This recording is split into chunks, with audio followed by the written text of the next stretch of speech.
Hello welcome back. हिजो हामीले हेऱ्यौँ कि टेबल ट्यागलाई कसरी युज गर्ने भनेर, त्यसभित्र रो र कलम कसरी हाल्ने भनेर। र मैले आजको लागि चाहिँ हिजोकै कोड चाहिँ कपी गरेको छु होइन। हेर्नुहोस्, रन गर्दा चाहिँ यस्तो टेबल देखिन्छ। आज हामी टेबलका केही एक्स्ट्रा प्रोपर्टिजहरू हेर्नेछौँ। प्रोपर्टिज भनेको अब टेबल त मैले बनाइदिएँ, टेबललाई अझ मैले डिजाइन गर्नु पर्यो, अझ त्यसमा केही गुणहरू हाल्नु पर्यो भने त्यसमा म प्रोपर्टिज हाल्छु। यहाँ चाहिँ बोर्डर इक्वल टु 1 लेखेको छ। यो बोर्डर भने पनि टेबल ट्यागको एउटा प्रोपर्टी नै हो है। सो मैले चाहिँ एउटा कुन प्रोपर्टीको युज गर्न चाहेँ भन्नु पर्दा, बोर्डरलाई विथ दिनको लागि, चौडाइ दिनको लागि, फिक्स चौडाइ दिनको लागि WIDTH विथ प्रोपर्टीको युज गरिन्छ। सपोज मैले विथ इक्वल टु के गरेँ, 200 पिक्सेल राखेँ भने कस्तो देखिन्छ त हेर्नुहोस्। मैले विथ इक्वल टु 200 पिक्सल राखेँ। अब हेर्नुहोस्, रन गर्दा यो अलिक ठुलो देखियो। मानौँ कि मैले चाहिँ विथ इक्वल टु 400 पिक्सल राखेँ भने कस्तो देखिन्छ, ठुलो देखियो। मतलब विथ प्रोपर्टीले यसको चाहिँ चौडाइ बढाउने काम गर्छ है। अब यहाँ चाहिँ हामीले पिक्सलमा चाहिँ यसको विथ लेखेको छु। अब हामी पर्सेन्टेजमा ट्राई गरौँ।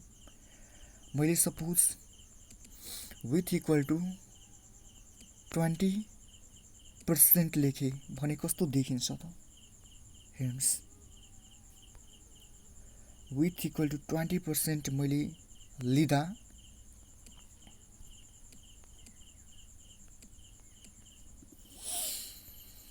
हेर्नुहोस्, यो पुरा जुन स्क्रिन रहेको छ होइन, स्क्रिनको यसले 20% ओक्टियो है। अब मैले चाहिँ सपोज विथ इक्वल टु 50% गर्न चाहे,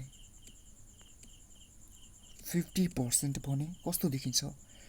यो पुरा जुन स्क्रिन छ त्यसको यसले आधी भाग चाहिँ ओगट्यो। र मैले यदि 100% गरेँ भने कस्तो देखिन्छ, यसले पुरा स्क्रिन चाहिँ लिहाल्यो। अब पर्सेन्टेजमा दिँदा र फिक्स्ड पिक्सलमा दिँदा के फरक हुन्छ त्यसको बारेमा म चाहिँ तपाईँलाई हेराउँदैछु। मानौँ कि मैले चाहिँ पहिला पिक्सलमा दिएर हेराएँ। मानौँ कि मैले 400 पिक्सल हालेँ होइन। अब हेर्नुहोस् त, 400 पिक्सलमा पुरा देखियो। मैले कति हालेँ भन्नुपर्दा 200 पिक्सल मात्र हालेँ। सपोज यति ठुलो देखियो हाम्रो टेबल, चौडाइ यति ठुलो होइन। अब मानौँ मैले चाहिँ यसलाई ल्यान्डस्केप मोडमा लगेँ भने हेर्नुहोस्, त्यसको चौडाइ अझ पनि बढेको छैन। यसको मतलब तपाईँले मोबाइलमा युज गर्दा होस्, ल्यापटपमा युज गर्दा होस्, ठुलो डिस्प्लेमा युज गर्दा होस्, यो टेबलको साइज भनेको फिक्स्ड हुन्छ। तर यदि हामीले पर्सेन्टेजमा युज गऱ्यौँ भने, मानौँ कि मैले चाहिँ 50% युज गरेँ, विथलाई 50% दियो भने कस्तो देखिन्छ हेर्नुहोस्। यसले टोटल स्क्रिनको 50% चाहिँ चौडाइ ओक्टेको छ। मैले ल्यान्डस्केप मोडमा गर्दा चाहिँ यहाँ टोटल ठुलो स्क्रिनको 50% ओक्ट्यो। तपाईँले ल्यापटपमा हेर्दा पनि 50% ओक्टिन्छ। जति ठुलो डिस्प्लेमा हेरे पनि त्यो स्क्रिनको विथसँगै यसले आफ्नो 50%को रेसियो बनाउँदै जान्छ। सो यसलाई चाहिँ लिक्विड लेआउट भनिन्छ होइन। यसले के काम गर्छ भन्नुपर्दा, तपाईँको स्क्रिनको साइजसँगै होइन यसले आफ्नो पनि विथ बढाउँदै जान्छ। र अब चाहिँ हामी अर्को प्रोपर्टी हेर्दैछौँ, हाइट। टेबललाई हाइट कसरी दिने त हेर्नुहोस्। मैले हाइट इक्वल टु 500 पिक्सल राखेँ। हाइट इक्वल टु 500 पिक्सल राख्दा हेर्नुहोस्, यसको चाहिँ हाइट बढ्यो। तपाईँले हेर्नुभयो। सपोज मैले चाहिँ हाइट इक्वल टु 200 पिक्सल राखेँ भने यसको हाइट यति ठुलो भयो। सो हामी हाइट पनि चेन्ज गर्न सक्छौँ आवश्यकता अनुसार। र त्यो चाहिँ हामी प्रोजेक्ट बनाउँदै गर्दा कति कुन हामीलाई आवश्यक पर्छ होइन, हामी चाहिँ फाल्तुमा चाहिँ हाइट विथ बढाउँदैनौँ। कतिको आवश्यकता पर्छ, कहाँ आवश्यकता पर्छ, त्यही अनुसार हामी चाहिँ काम गर्छौँ। र अर्को प्रोपर्टी मैले युज गर्न चाहेँ यहाँ हेर्नुहोस्। अर्को प्रोपर्टीको नाम रहेको छ सेल प्याडिङ। सेल प्याडिङ पहिला म हेराउन चाहे सेल प्याडिङले के काम गर्छ भन्नुपर्दा सेल प्याडिङको इक्जाम्पल म एकछिन पछि दिउँला। अहिले म चाहिँ तपाईँलाई भी एलाइनको इक्जाम्पल दिँदैछु। भी एलाइन प्रोपर्टीले के काम गर्छ हेर्नुहोस्। यहाँ चाहिँ होइन यो ग्राफ्सलाई हेर्नुहोस्, यो बिचमा छ, ओरेन्ज पनि यो बिचमा छ, बनाना भने पनि बिचमा छ, एप्पल पनि बिचमा छ। म चाहन्छु कि यो सबैलाई चाहिँ माथि लगौँ भनेर म के गर्छु त्यसको लागि मैले के गर्नुपर्छ, मैले त्यसको लागि म के चाहन्छु पहिला कि फर्स्ट रोको एलिमेन्टहरू पहिला माथि जाओस् भने म टिआरमा चाहिँ भी एलाइन प्रोपर्टी लगाउँछु, मतलब vertical align. V align equal to म के गर्छु त टप हाल्छु। हेर्नुहोस् यो फर्स्ट रोको दुवै चाहिँ माथि गयो। अब म सेकेन्ड रोमा के चाहन्छु, मलाई ओरेन्ज माथि चाहिएन, मलाई मात्र ग्राफ माथि चाहियो भने ग्राफ चाहिँ कुन टिडीमा छ त्यही टिडीमा म चाहिँ भी एलाइन लगाउँछु। हेर्नुहोस् ग्राफ्स यो टिडीमा छ भने म यो टिडीमा चाहिँ भी एलाइन प्रोपर्टी युज गर्छु। भी एलाइन इक्वल टु मैले टप राखेँ।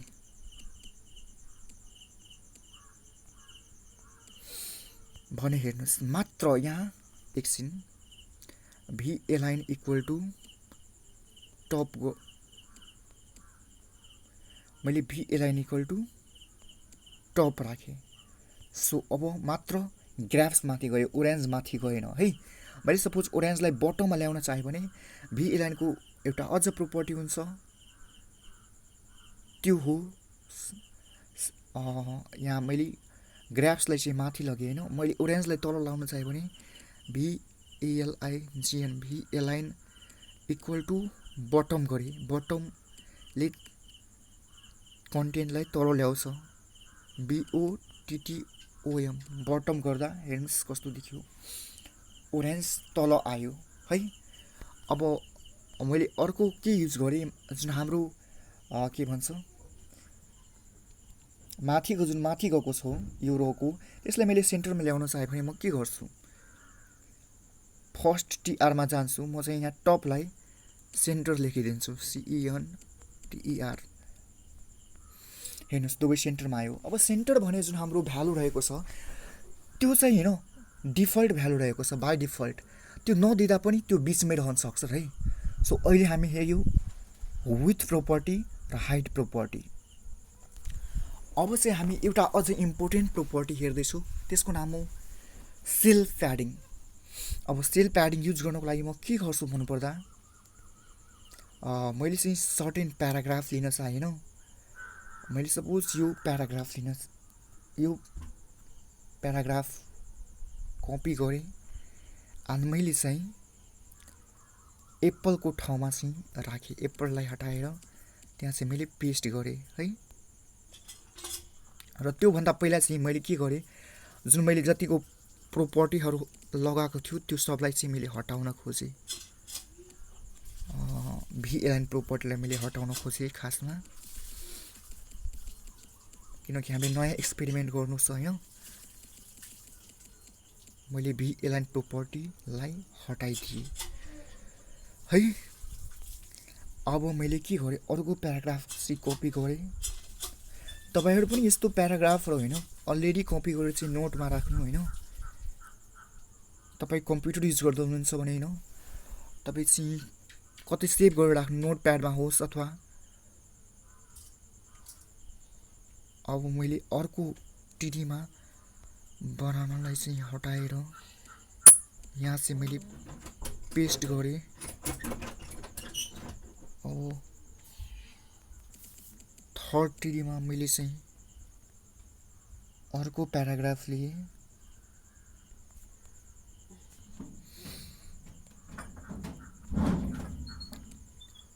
यहाँ चाहिँ मैले पेस्ट गरेँ।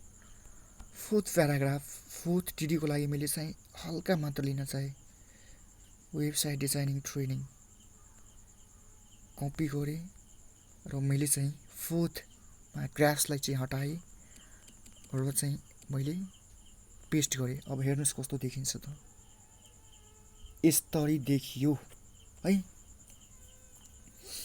अब मैले चाहिँ के गरेँ भन्नुपर्दा हेर्नुहोस् यहाँ चाहिँ सबैमा टेक्स्ट र त्यो बााउन्ड्री छ त्यो टाँसिएर बसेको छ, त्यो त्यति राम्रो चाहिँ देखिएको छैन। त्यसले मैले टेक्स्ट र बााउन्ड्री बिच अलिकति स्पेस दिन के गर्छु भन्नुपर्दा सेल प्याडिङ प्रोपर्टीको युज गर्छु। सेल प्याडिङ प्रोपर्टी चाहिँ हाम्रो मेन टेबल ट्यागमै युज हुन्छ। मैले सपोज टेबल ट्यागको यो प्रोपर्टीहरूलाई चाहिँ हटाएँ, बोर्डरलाई चाहिँ रहन दिनु है, बोर्डरलाई नराख्दा चाहिँ त्यो लाइनहरू बिचमा देखिदिनु। मैले चाहिँ यहाँ cell padding equal to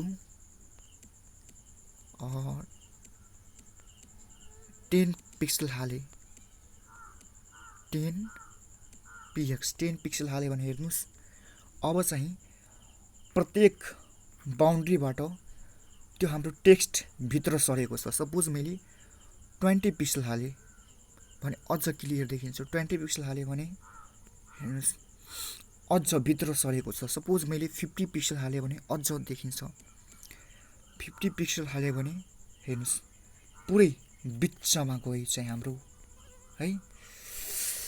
so हामीले चाहिँ सेल प्याडिङ प्रोपर्टीलाई पनि हेऱ्यो होइन, जेनरली हामी चाहिँ 10 पिक्सल मात्र राख्ने गर्छौँ होइन, 10 अथवा 20 चाहिँ राख्दा इनफ हुन्छ।